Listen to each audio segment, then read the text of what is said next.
राम राम। हमारा जो विषय चल रहा है गुरु महाराज का राजा का संवाद, हमने पिछले भाग में देखा 9वें भाग में कि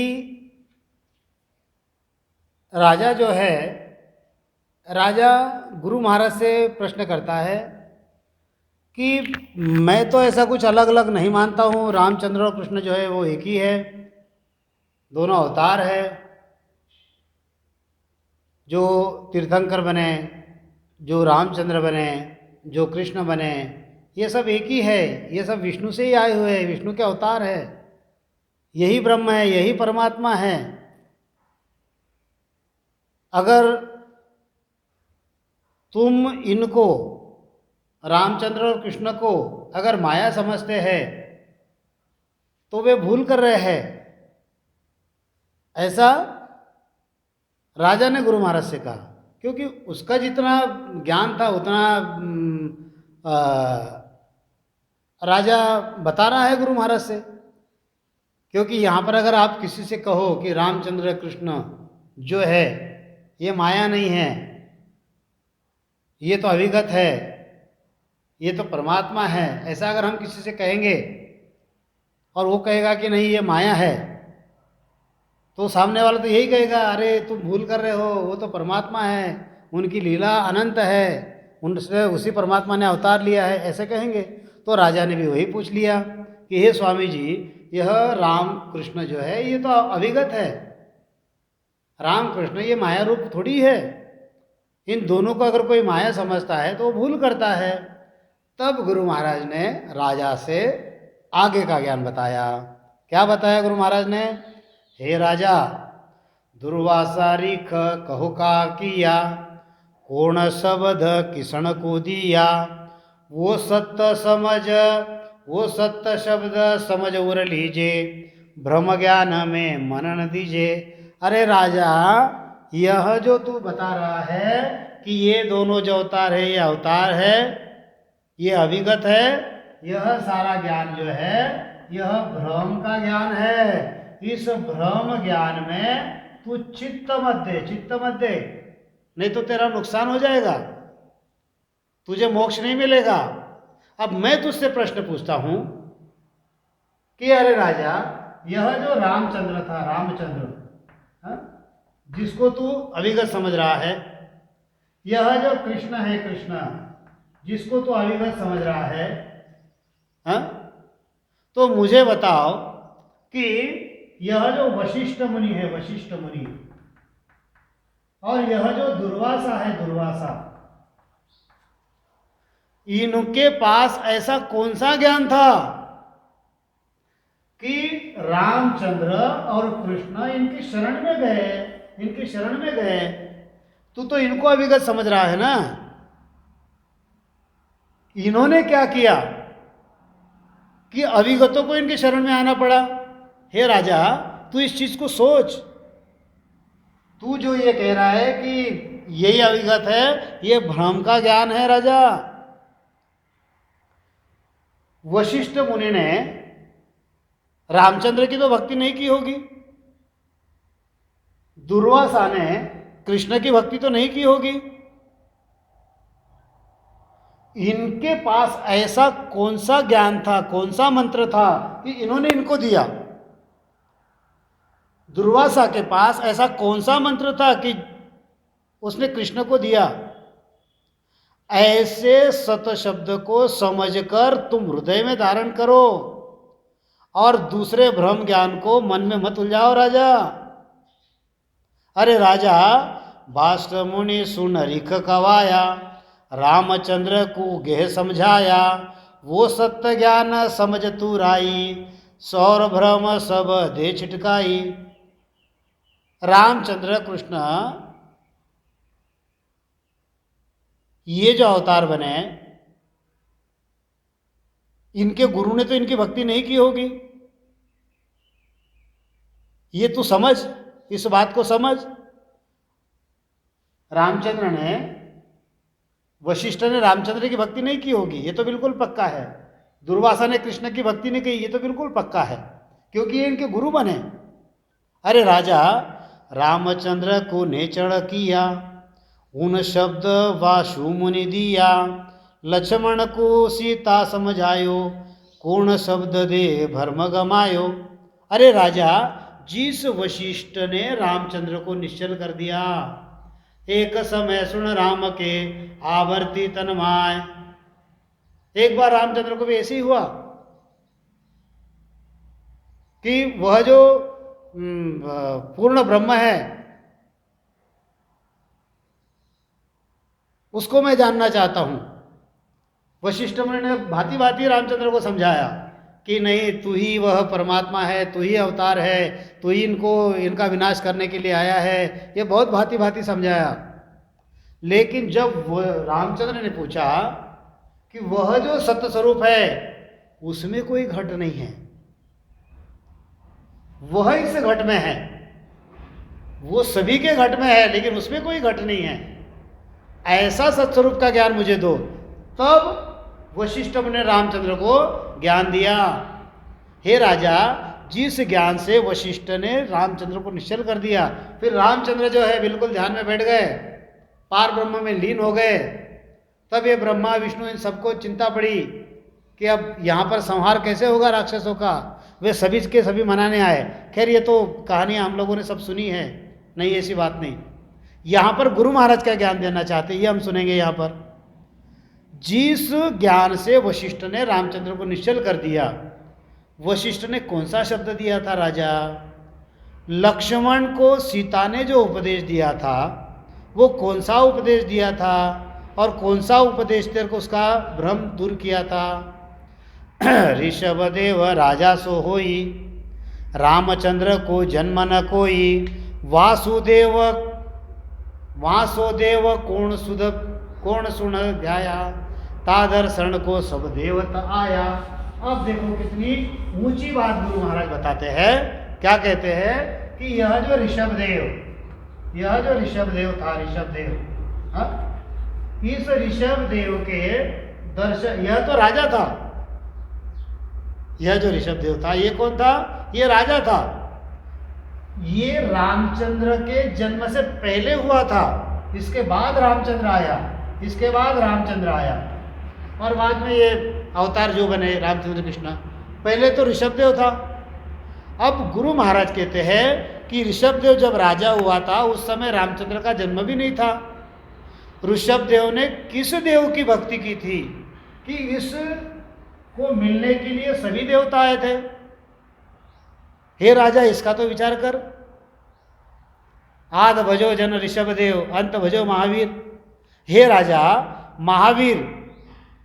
महावीर तीर्थंकर सारा, नेमनाथ को शब्द उचारा, जाने की सन पूजिया आई, वे सो मिल्या ब्रह्म में जाई।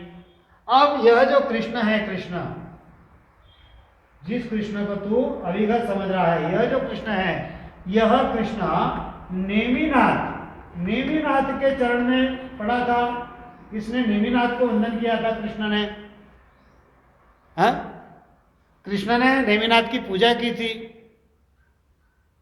तो इस कृष्ण ने नेमिनाथ की, तो नेमिनाथ ने ऐसा कौन सा शब्द उचारा था, उसके पास ऐसा कौन सा सत्य शब्द था कि जो कृष्ण नेमिनाथ का पूजने गया था? इस ऋषभदेव के पास ऐसा कौन सा शब्द था कि सभी देवता इनको पूजने गए थे, इनका दर्शन करने गए थे? तो इनके पास क्या था राजा? इसको समझ, भ्रम के ज्ञान में मत पड़े रहे। जो महावीर होके गए, ऋषभदेव, अजितनाथ, संभवनाथ, अभिनंदन, सुमतिनाथ, पद्म प्रभु, सुपार्श्वनाथ, चंद्र प्रभु, स्विधिनाथ, शीतलनाथ, श्रेयसनाथ, वासुपूज्य, विमलनाथ, अहिनाथ, मल्लीनाथ, मुनि सवृत्तनाथ, नेमिनाथ, हृष्ट नेमिनाथ, पार्श्वनाथ और महावीर, ऐसे 24 तीर्थंकर बने। तो नेमिनाथ ने कौन से शब्द का उच्चारण किया था कि महावीर आदि जो है ये सभी तीर्थंकर जो है ये तो ब्रह्म में जाकर मिले, इनके पास में कौन सा शब्द था? अरे राजा, मैं तुझे और पूछता हूँ कि हस्तामल पे सब चल आया, नाना विधि का ज्ञान सुनाया, काहू सु नहीं बोला काई, दत्त के शब्द शिष्य सो होई। गुरु महाराज एक एक उदाहरण जो है वह राजा को बता रहे हैं। देखो ये यहाँ पर गुरु महाराज बैठे हैं, ये यहाँ पर गुरु महाराज बैठे हैं, यहाँ पर यह राजा चंदूलाल बैठा है। राजा चंदूलाल जो है यह गुरु महाराज से प्रश्न कर रहा है और गुरु महाराज जो है राजा को इसके जवाब दे रहे हैं। इसके सारे जो भ्रम है ये सारे भ्रम गुरु महाराज मिटा रहे हैं। यह रामचंद्र कृष्ण को अवतार कहता है, रामचंद्र कृष्ण को वह अविगत कहता है। तो गुरु महाराज ने उनके भ्रम मिटा दिए कि उन्होंने उनके गुरु से कौन सा शब्द लिया था। कृष्ण जो है, कृष्ण ने गुरु किए, कृष्ण नेमिनाथ के चरणा पड़ा था, तो उनके पास ऐसा कौन सा था। जब ऋषभदेव था, ऋषभदेव तो उसके समय तो रामचंद्र भी नहीं था, रामचंद्र से पहले ऋषभदेव होके गए, सभी देवता उनके दर्शन को आए थे, तो उनके पास ऐसी कौन सी चीज़ थी, उनके पास ऐसा कौन सा शब्द था। उस शब्द को समझो राजा, ये भ्रम के ज्ञान में मत पड़ो। फिर गुरु महाराज आगे समझाते हैं, हस्तामल पे सब चल आया, नाना विध का ज्ञान सुनाया। हस्तामल के यहाँ पर सभी चल के आए और उन्होंने सबने अपना अपना ज्ञान जो है नाना विधि से हस्तामल को समझाया, लेकिन काऊ सु नहीं बोला काई। हस्तामल जो था वह किसी से कुछ भी नहीं बोला, लेकिन दत्त के शब्द शिष्य सो होई। दत्तात्रेय का ज्ञान सुनकर हस्तामल उनका शिष्य बन गया।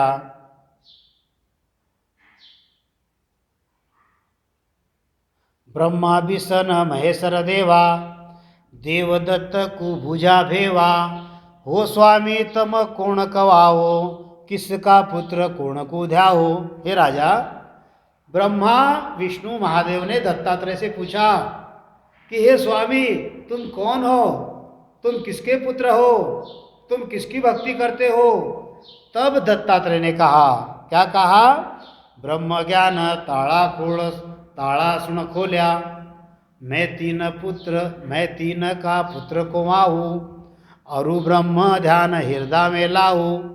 दत्तात्रेय ने कहा कि मैं ब्रह्म ज्ञान का ताला खोलकर मैं तुमको बताता हूँ, मैं 3 देव का पुत्र हूँ। अब ये 3 देव का जो पुत्र ये बने उसकी भी एक हकीकत है, जो एक कहानी है उसकी कि ये दत्तात्रेय कैसे बने। तो एक बार क्या हुआ कि नारद जो थे, नारद जी ने एक सफ़ेद पत्थर की जो गारगोटी होती है ना, सफ़ेद पत्थर होता है गारगोटी कहते हैं उसको, तो उसका चावल के जैसा चूर्ण उसने बना लिया और वह चावल का चूर्ण बना के पतिव्रता स्त्री का सत्य देखने के लिए वह संसार में निकला। कौन? नारद जी।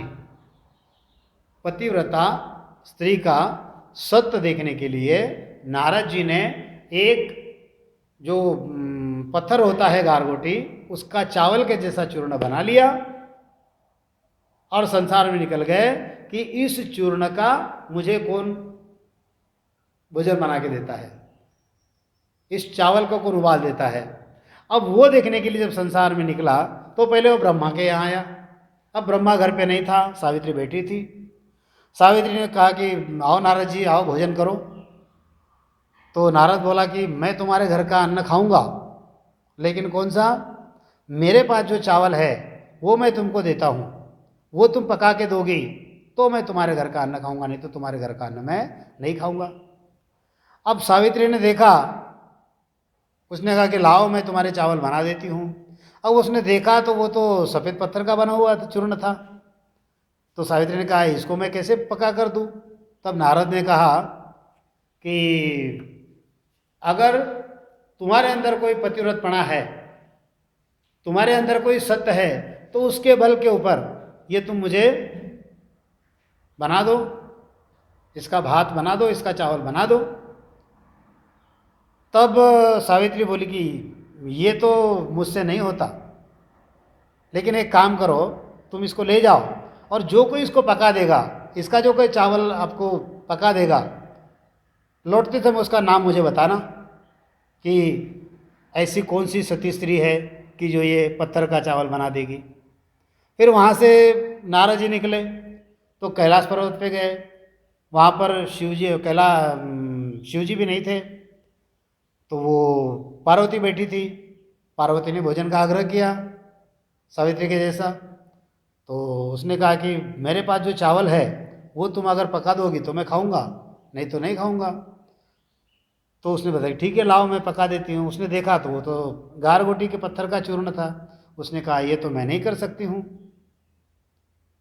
तो उसने कहा कि नहीं, मुझे तो आज इसी का भात खाना है, इसी यही चावल पका हुआ खाना है, मैं दूसरा अन्न आज प्राशन नहीं करूँगा।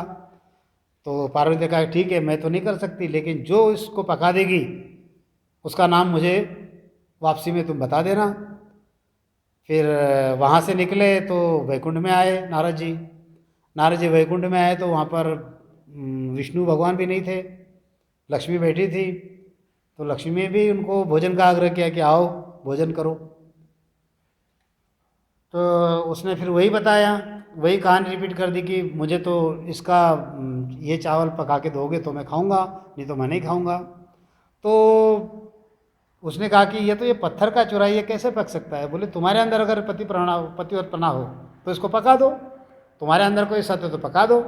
तो लक्ष्मी बोली कि मैं तो लक्ष्मीवंत के घर में घूमने वाली हूँ, वे लक्ष्मीवंत जो है मुझे भोग नहीं देते, मैं उनके घर में रहने से वे विलास में रहते हैं, मैं ये चावल वेवल पका के नहीं दूंगी। हाँ एक काम करना, तुमको जो कोई चावल पका देगा ये तो वापसी में आते हुए मुझे बता देना।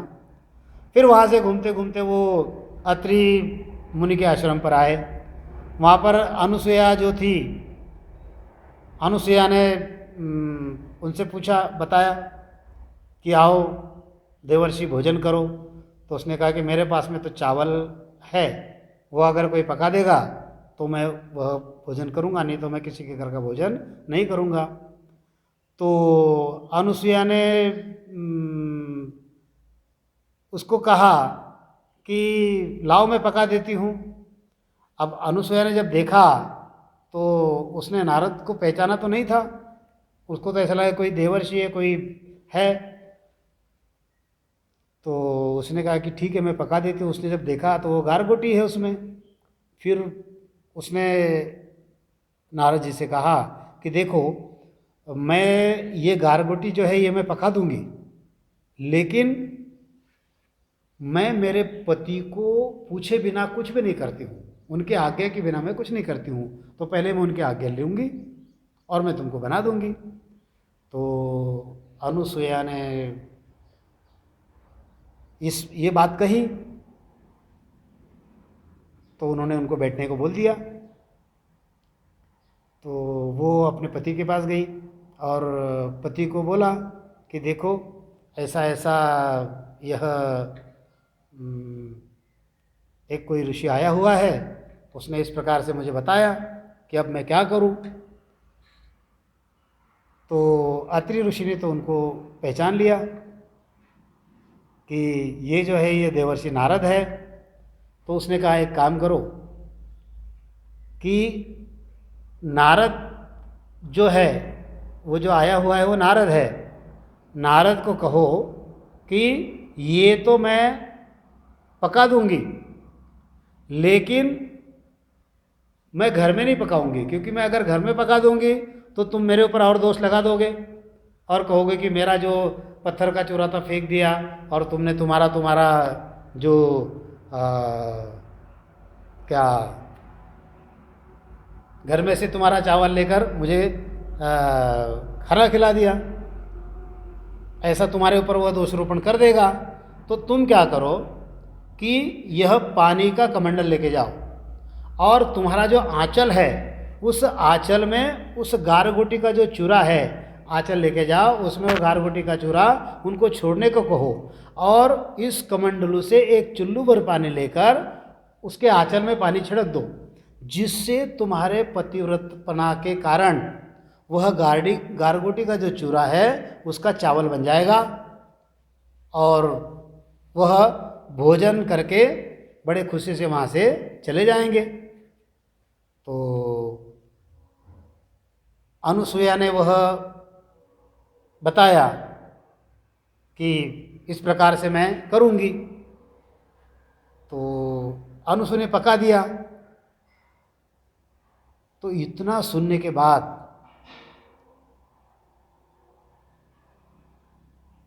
यह तो अनुसुईया ने पका दिया, उसने चावल खा भी लिया, और खाने के बाद में नारद जी वहाँ से चले गए। अब जैसे गए तो ब्रह्मा के लोक में चले गए। वहाँ से उसने पूछा किसने पका दिया, बोला अनुसुईया ने पका दिया। फिर विष्णु के यहाँ चले गए तो बोले किसने पका दिया, बोले अनुसुईया ने पका दिया। फिर पार्वती ने पूछा, बोले किसने पका दिया, बोले अनुसुईया ने पका दिया। अब ये जो तीनों जो है वह रूठ कर बैठ गई, क्योंकि हमसे कोई ऐसी बड़ी पतिव्रता है कि जो मृत्युलोक में रहती है, उसके पास में ऐसा कौन सा सत्य है कि जिसके बल के ऊपर उसने यह चावल पका दिया।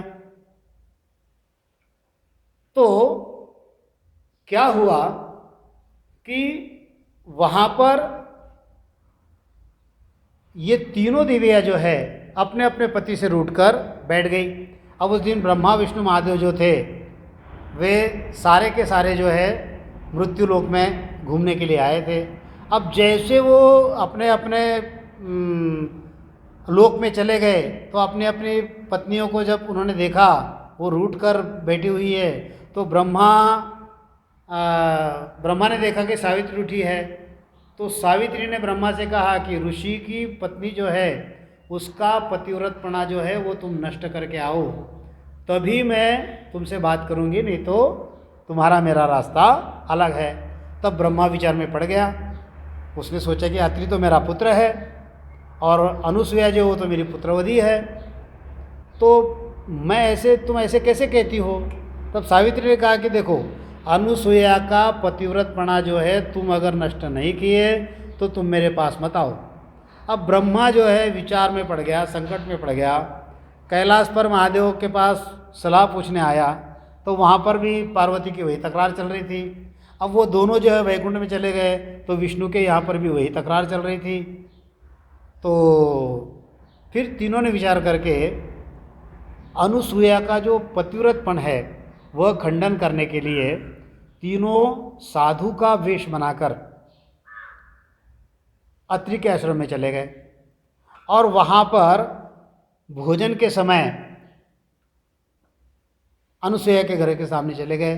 अब भोजन के समय आतिथ्य का सत्कार करने के लिए वो कहने लगी कि वे अतिथि हो तो भोजन करके जाओ। तो तीनों ने बता दिया, ब्रह्मा विष्णु महादेव, ये तो इन्होंने अपना साधु का रूप लिया था, अतिथि का रूप लिया था। तो उन्होंने कह दिया कि तुम विवस्त्र होकर अगर हमको यह भोजन परोसोगी, हमारे पास में अगर तुम बैठोगी जो भी है तो हम तुम्हारे घर का भोजन हम स्वीकार करेंगे, नहीं तो हम भोजन नहीं करेंगे।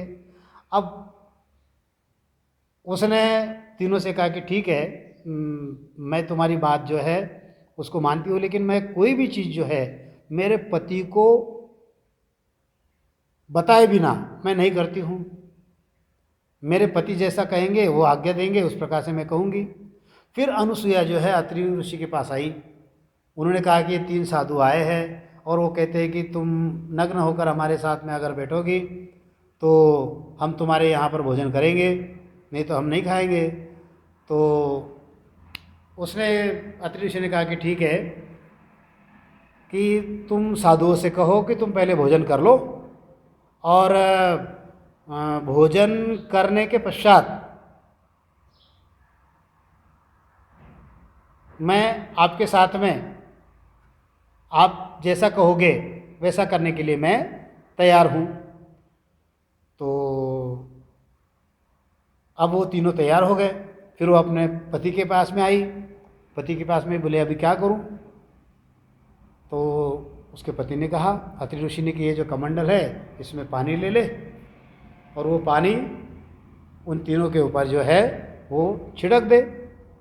अब वो जो पानी छिड़कने के बाद क्या होगा, तो वो एक 6 महीने के बच्चे बन जाएंगे, 6-7 महीने के बच जाएंगे।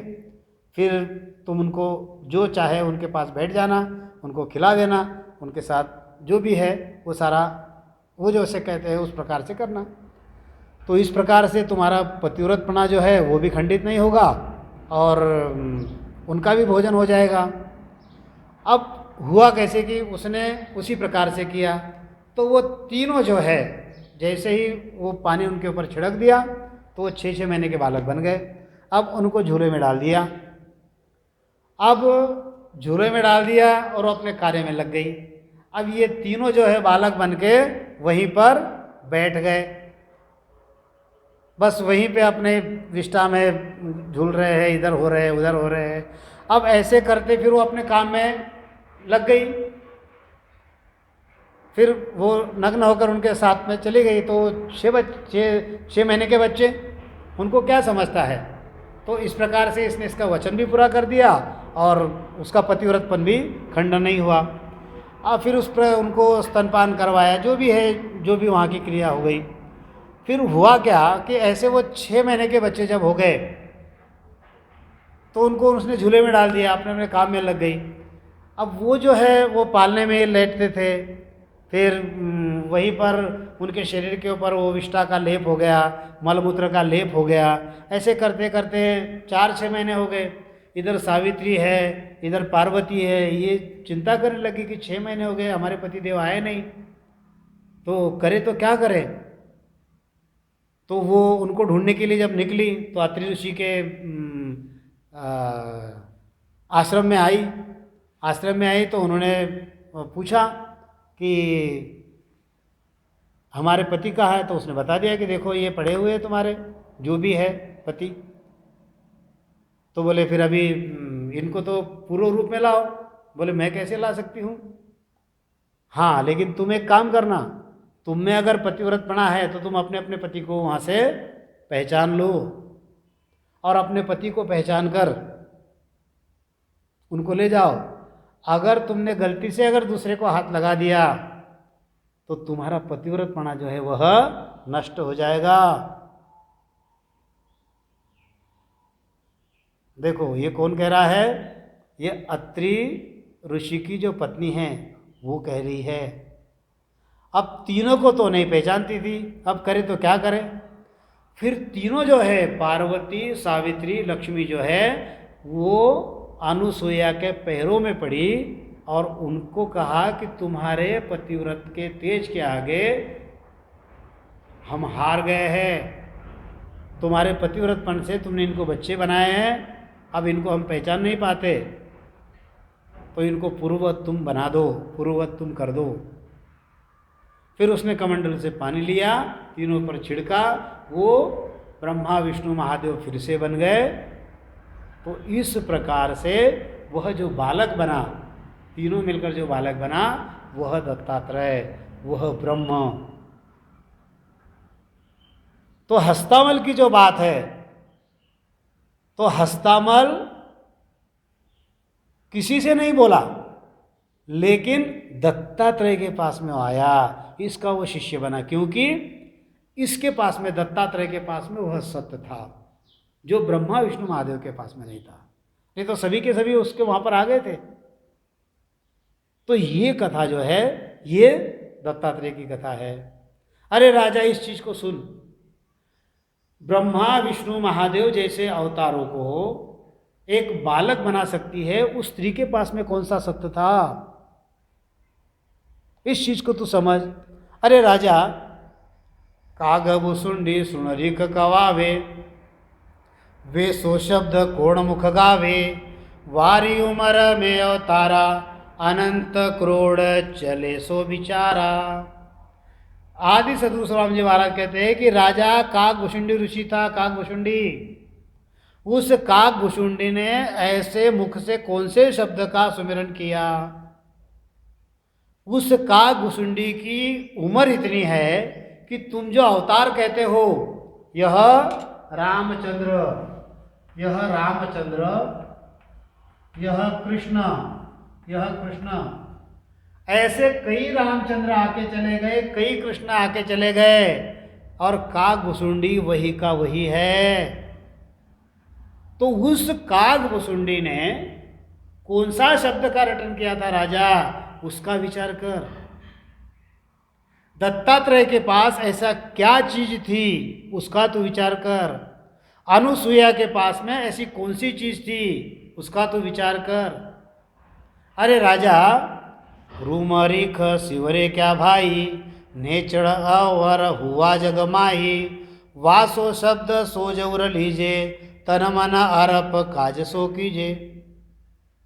काकभुसुंडी जो था, उसके पास कौन सा शब्द था कि कई रामचंद्र, कई कृष्ण, कई अवतार चले गए, लेकिन काकभुसुंडी वही का वही है। लोम ऋषि जो था, लोमश ऋषि, वो किसका सुमिरन करता था? अरे लोमश ऋषि इस संसार में निश्चल और अमर हो गया है। वह जो लोमश ऋषि है, उसके पिता ब्रह्मा है। लोमश ऋषि किसका पुत्र है? यह लोमश ऋषि, यह ब्रह्मा का पुत्र है। और ब्रह्मा की जो आयु है कितनी है? 3 जल्दी, 1 शंकु, 3 महापद्म, 5 निखर्व, 2 खर्व, 8 अब्ज, 32 कोटि वर्ष में एक ब्रह्मा मरता है। तो लोमश ऋषि जो है अपने मुंडन के लिए एक केश जो है उखाड़कर ऐसा डाल देता है। अब उन बालों का जो है बड़ा ही पहाड़ बन गया है। ऐसे कितने ब्रह्मा मर गए, कितने ब्रह्मा प्रलय में चले गए, और लोमश जो का वही है। तो वो कौन से शब्द का सुमिरन करता है राजा? उस शब्दों को तुम धारण करो राजा। अगस्त मुनि क्या सिवरण कियो, 3 सुण समुद्र घूट भर पियो, वासुर गुण कब सेवा संजोई, जारी दशा सुन ऐसी हुई। अरे राजा, अगस्त मुनि ने किसका सुमिरन किया कि जिसके योग से जिस समुद्र के ऊपर रामचंद्र को पुल बनाना पड़ा, समुद्र पार लंका गए, सीता को भरतार, 30 अगस्ती मुनि पी गए, तामे को करतार। जिस रामचंद्र की तू बात कर रहा है, इस रामचंद्र को सेतु बनाना पड़ा लंका जाने के लिए। ये जो समुद्र था, इस समुद्र के ऊपर सेतु बनाना पड़ा इस लंका में जाने के लिए रामचंद्र को। और इसी समुद्र को अगस्ती ने जो है, अगस्ती ने 3 चूल में इसको 3 घूंट में ये पी गया। तो रामचंद्र बड़ा है कि अगस्ती बड़ा है? इस अगस्ती के पास कौन सा नाम था राजा? उसने तो किसी सगुण देवता की भक्ति नहीं की जैसा तू कहता है, जैसा तू कह रहा है, ऐसी किसी भक्ति तो नहीं की। तो इसने कौन सा नाम लिया था? अरे और गुरु महाराज समझाते हैं, गोपी चंद्र भरतारी जानो, गोरखनाथ जालंधर ठाणो, या अवतार न मान्या कोई, एक ओण शब्द लेने चढ़ होई। अरे गोपी चंद्र है, भर्तृहरि है, गोरखनाथ है, जालंधर है, इन्होंने तो किसी अवतार को माना नहीं राजा। तो ये कौन सा नाम लेकर निश्चल हो गए? इस बात को तो समझ राजा। राजा को गुरु महाराज भांति भांति जो है समझा रहे हैं। राजा ने जैसे समझा कि वही अविगत है रामचंद्र और कृष्ण, तो रामचंद्र और कृष्ण के आगे के कई बातें जो है गुरु महाराज ने उसको समझा दी कि उनके पास में ऐसा कौन सा ज्ञान था। उस ज्ञान को हे राजा तू धारण कर, और ये जो तेरा मत है, ये जो तेरा भ्रम का ज्ञान है, इस भ्रम के ज्ञान में मत पड़ राजा। तो आज यह जो 10वां भाग है, इसको हम यहाँ पर विराम देते हैं। बोलिए आदि सद्गुरु, सर्व आत्माओं के सद्गुरु, सर्व सृष्टि के सद्गुरु, सद्गुरु सुखराम जी महाराज ने धन्य हो, धन्य हो, धन्य हो। राम सभा में राम राम महाराज, राम राम।